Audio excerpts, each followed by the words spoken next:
Good afternoon, Brother Gerald Horne. It's my pleasure to be here with you today and to do this interview. I'd like to start out. You did a piece on 1976 and the counter revolution. Could we talk about that for a while? Could we begin with that? Well, yes. Thank you very much for inviting me on this April 14th, 2022. You are correct. A few years ago, I published a book entitled The Counter Revolution of 1776. In that book, I tried to upend the general consensus that bizarrely and strangely enough unites forces on the left, right, and center with regard to this fallacious notion that the overthrow of British rule in the late 18th century by a passel of slave owners and freebooters was somehow a great leap forward for humanity. I tried to argue that 1776 and the founding of the United States of America was not unlike the unilateral Declaration of Independence in Rhodesia in 1965, now Zimbabwe, where the leader of the racist forces, who, like George Washington, were enmeshed in settler colonialism in the southern tip of Africa, Ian Smith and his comrades argued that they were walking in the footsteps of George Washington. And I'm afraid to say that he was correct. There's something problematic about settler revolts generally, particularly those that are seeking to resist, for example, the abolition of slavery as happened in North America in 1776, or to resist decolonization and one person, one vote as happened in what is now Zimbabwe in 1965, or what happened in Algeria in the 1950s up to independence in 1962, where you had another settlers revolt attempting to forestall decolonization. And interestingly enough, that settlers revolt, if you want to make an argument in favor of the United States of America, you could say that at least in the United States of America, they did not inaugurate a plot to kill King George in London, at least as far as I know. Historical digging might actually uncover something to the contrary. Whereas in Algiers, in the 1950s, 1960s, they, of course, tried to assassinate Charles de Gaulle. It's been a subject of novels and films. Check out The Day of the Jackal, for example. And interestingly enough, with a stern and severe reprimand of many who have followed this mythology about 1776, is that in a social science sense, you have a control group, Canada, right across the border, which was also under London's rule, did not revolt against the crown. And today, it's not the so-called revolutionary republic, speaking of the United States of America, that has single-payer health care. And now, with the latest deal in Ottawa between the socialist-oriented New Democratic Party and the liberals under Prime Minister Justin Trudeau, they're moving steadily towards single-payer dental care, which is something people in the United States and the so-called revolutionary republic can only dream about. I think that the flaw amongst many, and particularly some of our Euro-American friends, is that because the resultant United States of America was much more friendly to minorities in Europe that were routinely suppressed and repressed, I'm speaking of the Jewish minority in the first instance, they thought that since that was not taking place to the same degree in North America, that was some sort of embodiment of enlightenment.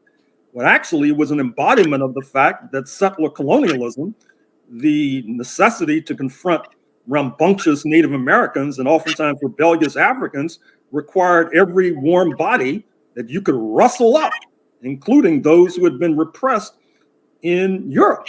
Now, why people of African descent did not write what I published in 2014 in the Counter Revolution of 1776 You'll have to ask them, or if they're passed from the scene, I guess you'll have to do research in their archive. Because I have to say that when you write a book, oftentimes you're trying to make a case. And I was certainly trying to make a case in this book on 1776. And I found that it was a simple case to make. Quite frankly, it leaps out from the records, from the archives. Just briefly, it's apparent that when the slave owners revolted against London, they were revolting against the Royal Proclamation of 1762, 1763, wherein London was tired and exasperated with expending blood and treasure, moving west, fighting Native Americans so that they could turn the land over to real estate speculators like George Washington. And then secondly, in 1772, London had moved to abolish slavery in England itself. There was a fear that the decision would leapfrog the Atlantic and be applicable in North America, jeopardizing the slave fortunes of a murderer's row of founding fathers, including George Washington, Thomas Jefferson, Patrick Henry, James Madison et al. And rather than accede, they revolted. It's so notorious that if you look into the film archives, you'll be able to find a film called Belle, B-E-L-L-E, starring Hollywood's own Gugu Mbatha Roy, who, by the way, is of South African and British descent, in a tale, in a story about the abolition of slavery in England in 1772. So that is a brief summary of my response to your intelligent question. Now, one of the things that so many young people ask me all the time, they say if Africans had accomplished the things that we say they had, how did they allow the Europeans to enslave them? And the second part of the question that they always ask me is, did Africans sell themselves into slavery? Those are two questions that I get quite often. With regard to the second point, you have to remember that at that particular moment in our inglorious history, that is to say, the moment of the African slave trade, Black people were not looking at themselves the way we look at ourselves today. That is to say, as being this overall overarching Black or African community. Basically, slavery is a process, as I'm sure you know, that has befallen peoples all over the world. Slavery is a kind of mode of production, just like capitalism, which we're now ensnared in, is a mode of production. And oftentimes, all over the world, when there were wars and conflicts, those who were vanquished and defeated were sold into slavery. And so when people in, say, Southwest Africa or Western Africa prevailed over another group in that vicinity, it was oftentimes routine for the defeated group to be vanquished. That has been the way of the world for centuries, not just for Africans, but for Europeans. I mean, there was slavery in what is now Great Britain hundreds of years ago. There was slavery in what is now the Korean Peninsula, for example. With regard to your first point, I think young people need a broader understanding of the grand sweep of history. That is to say, that history oftentimes goes through cycles. We may be on the verge of another cycle today with the rise of China after hundreds of years of North Atlantic domination and hegemony. Who is to say what future cycles will bring? The fact of the matter is that Africans fought back, at least many of them, or many of us, valiantly and courageously against potential slave owners and slave traders, but for various reasons, we were defeated. I would urge these young people, if they're really sincerely interested in getting an answer to that question, as opposed to whatever, I'm not going to speculate, but if they're really interested, they should do some serious reading. You can start with my book on the 16th century, for example, if you're really interested in getting an answer to that question. Now, with regard to fighting back, Japan fought the United States of America. They got subjected to an atomic bombing in 1945. One of the most significant examples of mass murder in human history. Tens of thousands of people defeated. After that, Japan tended to kowtow to the United States of America. I trust and I hope that there are not young Japanese people who are saying, well, I wonder why there are so many U.S. bases in Japan right now, and why the leadership of Japan tends to bend the knee to Washington. I mean, are these leaders in Tokyo, are they just cowards? Are they pusillanimous, for example? I would hope and I trust that the youth of Japan are aware of the atomic bombing and being defeated in war and what that portends. So yeah, I'll just stop there. No, well, let me ask you this question, because I think it is really very much needed to understand today. The African role in the building of both America and Europe. Africans have such a significant part in building America and Europe, and especially when you look at the economy, cotton and all of that. I mean, the African just plays such a role that we are not, as a whole, conscious enough to realize that this country is built primarily by African labor and the African mind. Can you speak on it?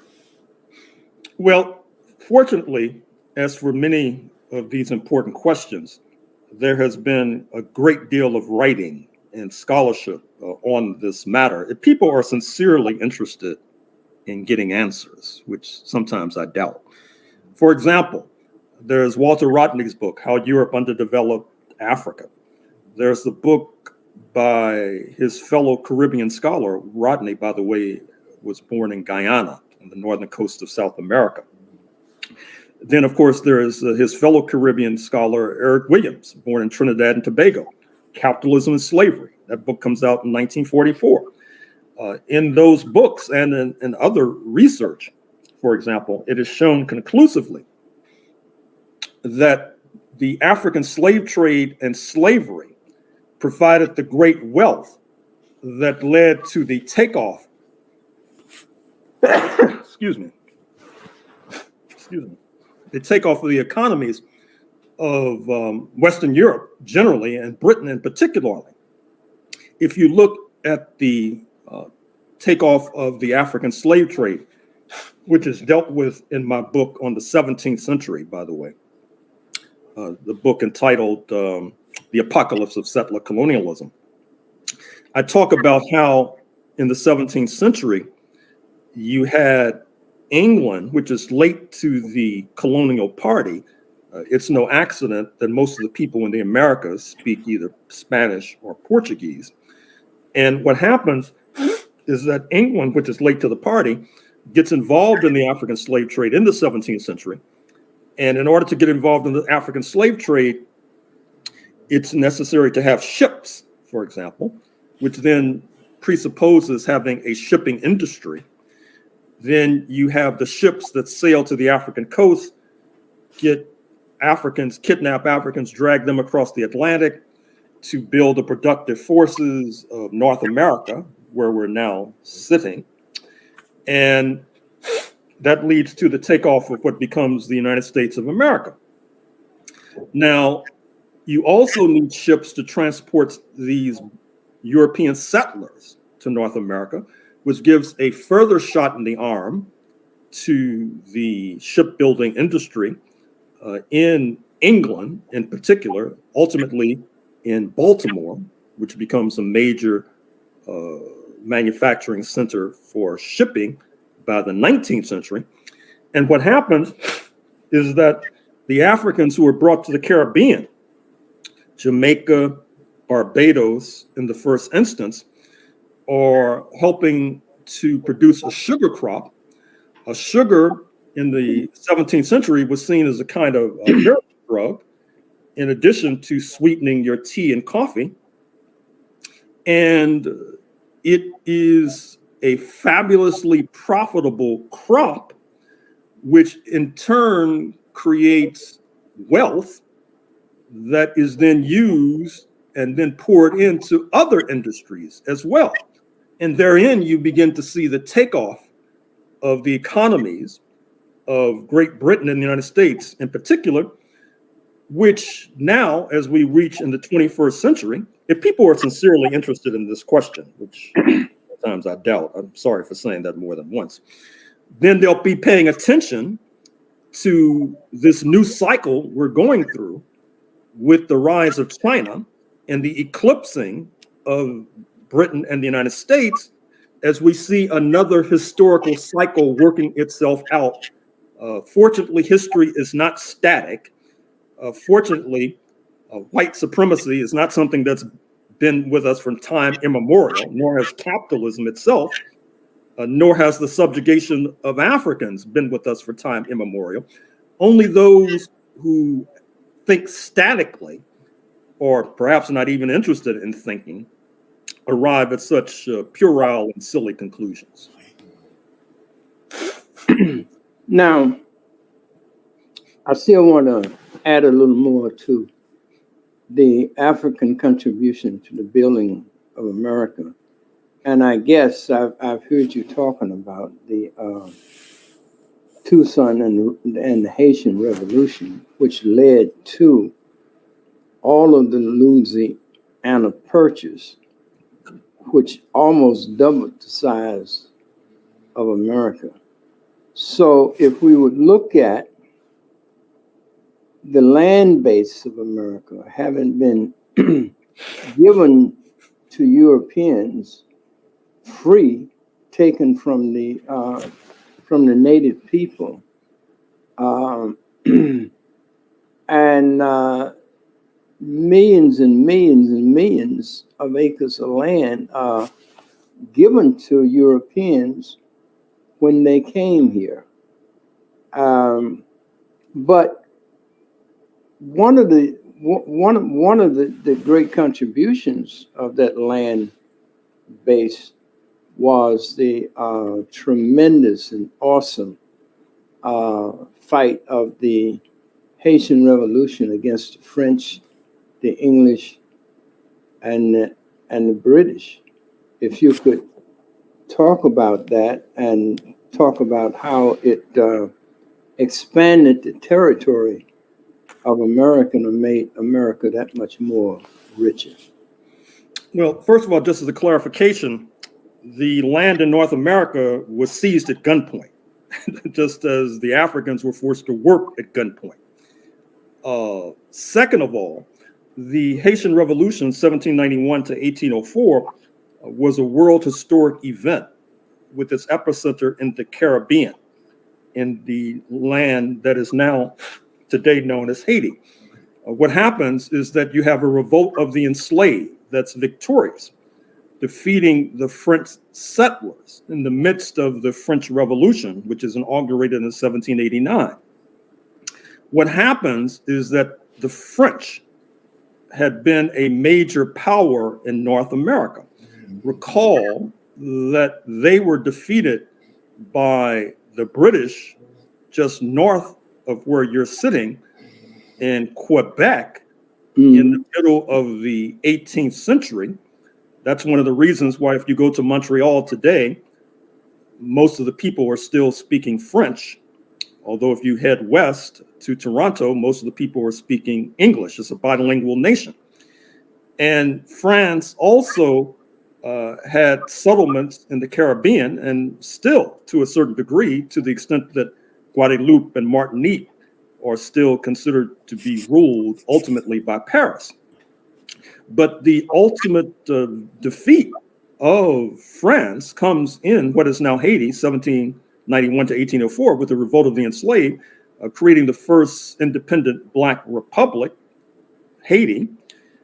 France, under Napoleon, who is then in the midst of trying to conquer Europe, decides to liquidate what he considers to be his territory. Of course, once again, it's Native American territory.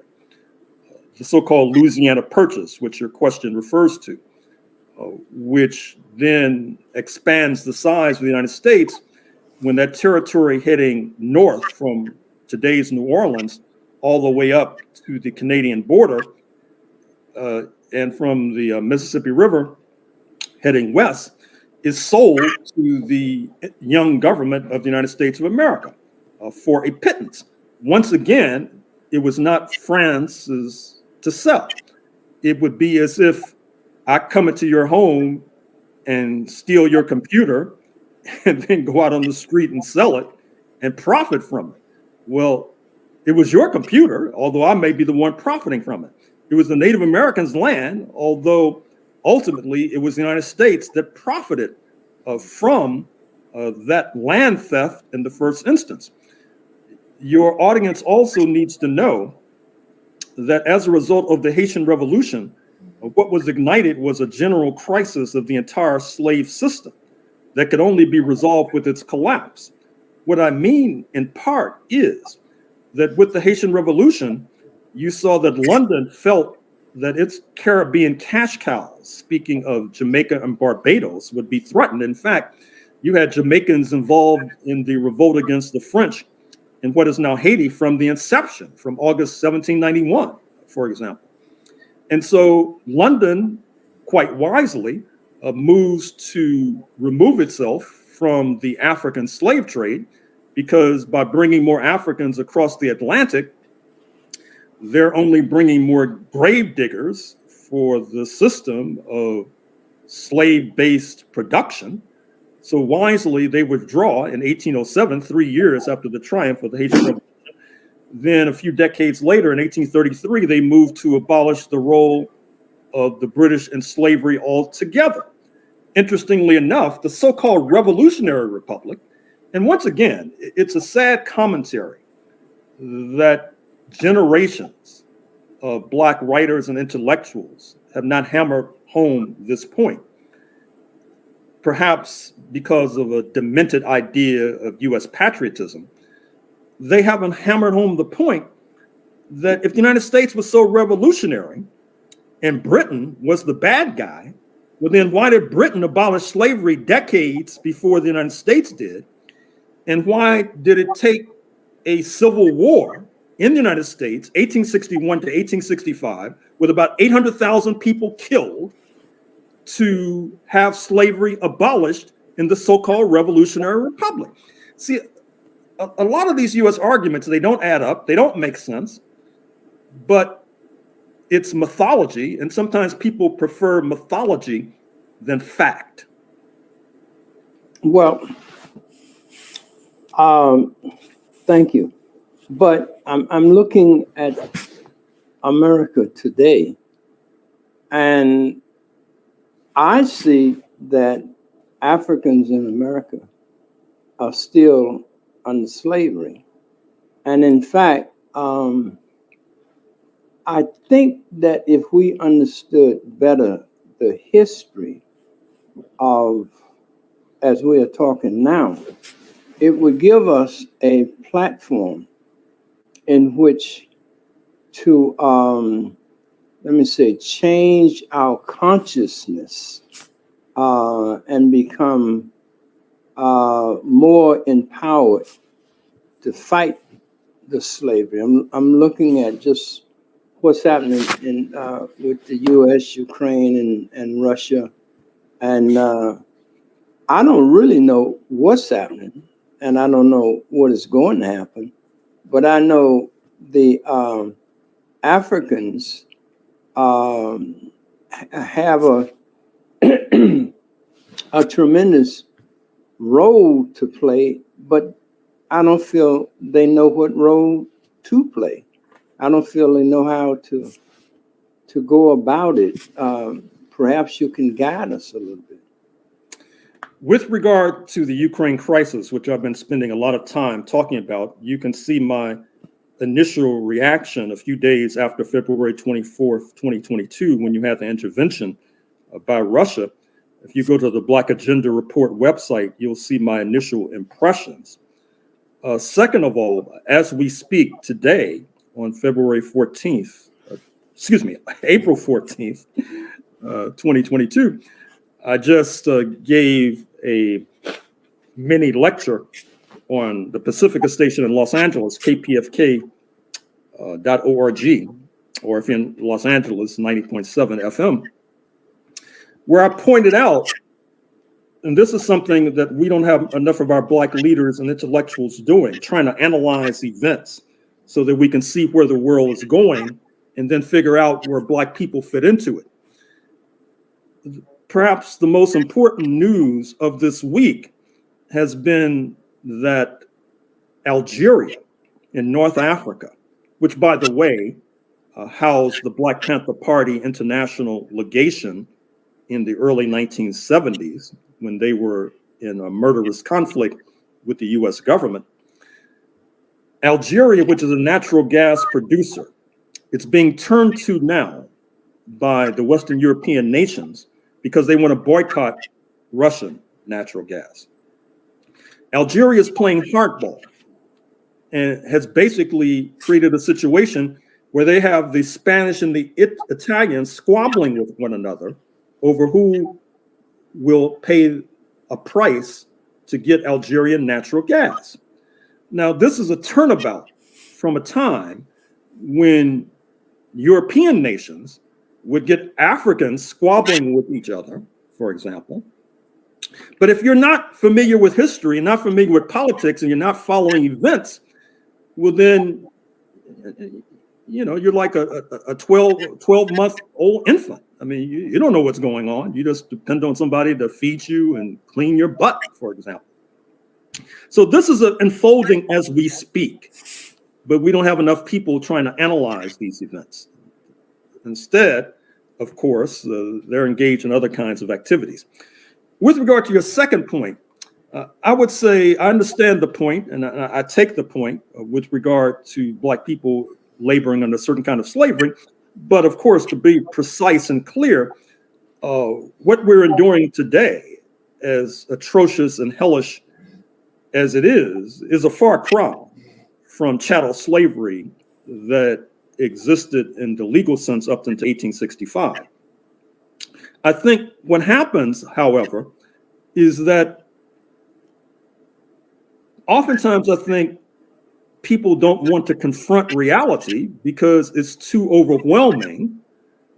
They don't have an analysis. And so it's easier just to go to work every day and pay your rent and, you know, go to a disco or club and watch the Mets and the Yankees and try to block out everything else because events seem so overwhelming, so forbidding, and you don't have an analysis anyway. I'm afraid to say that if people are pursuing that course, they may be surprised, unpleasantly surprised, sometime soon rather than later. Now, when you say they may be pleasantly surprised. Unpleasantly surprised. Unpleasantly surprised. Oh, unpleasantly surprised. Well, what are you hinting at? Why would they be unpleasantly surprised? Well, I'm giving a talk in a few weeks to the Institute of Haitian Studies at Brooklyn College. And I'm going to make a number of proposals to our Haitian friends. And one proposal is based upon the premise that Black people in North America, which would include our Haitian brothers and sisters as well, to the extent that they're in North America, if we're not careful, and if we're not able somehow to be involved in a process that involves the seizure of power, we may face the unpleasantness that many of the indigenous faced in this country. I'm completing a book that'll be on bookshelves in a few weeks on Texas in the 19th century, where the leaders of the settlement where I'm sitting now embarked on a conscious and intentional policy of extermination, their word, not mine, of the indigenous population, because they wanted their land. The question for Black people today is that with the rise of robotization aligned with artificial intelligence, whether or not the reason for Black people arriving in North America in the first instance being to labor, is that becoming increasingly irrelevant, our labor, which of course helps to shed light upon our spectacular rates of incarceration. It helps to shed light upon the spectacular rate of us being subjected to the death penalty and police killings, for example. But as bad as that may be, things could actually get worse. That's what people don't seem to realize. That I know it's more comforting to think that the status quo, whatever exists right now, is eternal and perpetual. That is to say, what existed, that's what happens when you don't know history. You don't study politics. You think you're not aware of what happened yesterday, which means you can't be aware of what's going to happen tomorrow. You think that what's happening right now is static. And so it may be bad, but this is the way it is. And I know that might be comforting, but trust me, history shows that things can get worse than a heartbeat. And so that's what I mean about being unpleasantly surprised.